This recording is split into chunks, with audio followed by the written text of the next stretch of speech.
আজকে তোমাদের সাথে একটা নতুন কিছু শেয়ার করব। তো কালকে হচ্ছে গিয়ে আমার শ্বশুরমশাই কিছু তেঁতুল আর গুড় এনেছিল, তো এটাকে বলেছে আচার বানিয়ে দিতে। তো ভাবলাম যেহেতু আমি আচারটা বানাবো সেই জন্য তোমাদের সাথে শেয়ার করে ফেলি। তো এখানে দেখো গুড় আছে আর এখানে হচ্ছে তেঁতুল। তো চলো তাড়াতাড়ি করে এটা বানিয়ে ফেলি আচারটা। তো প্রথমেই কিন্তু আমি কড়াইয়ের মধ্যে গরম জল, গুড় আর তেঁতুলটাকে ভালো করে আশিয়ে নিব, মানে গরম করে নিব।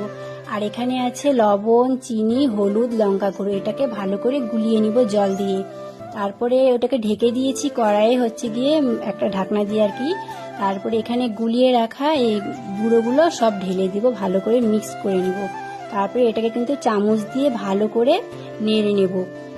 গুড়টা ততক্ষণে আঁশ হতে থাক, আমি ততক্ষণে পাটা শিলে ভালো করে হচ্ছে গিয়ে মশলাটা বেটে নেব। এখানে হচ্ছে ভাজা জিরে, 5 ফোড়ন ভেজে রেখেছিলাম আর কি।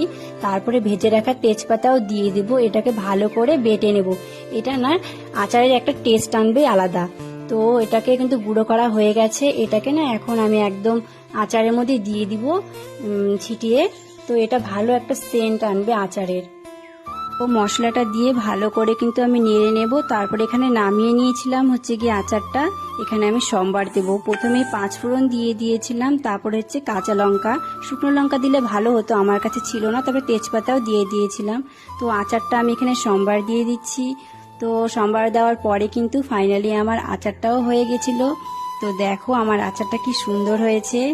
যদিও ভালো করতে পারিনি, আমার থেকে হয়তো বা অনেকেই ভালো করে। তো আমার দিদা না অনেক সুন্দর আচার বানাতে পারে জানো। তো দেখো এখানে আমি আচারটা নিয়ে নিয়েছি।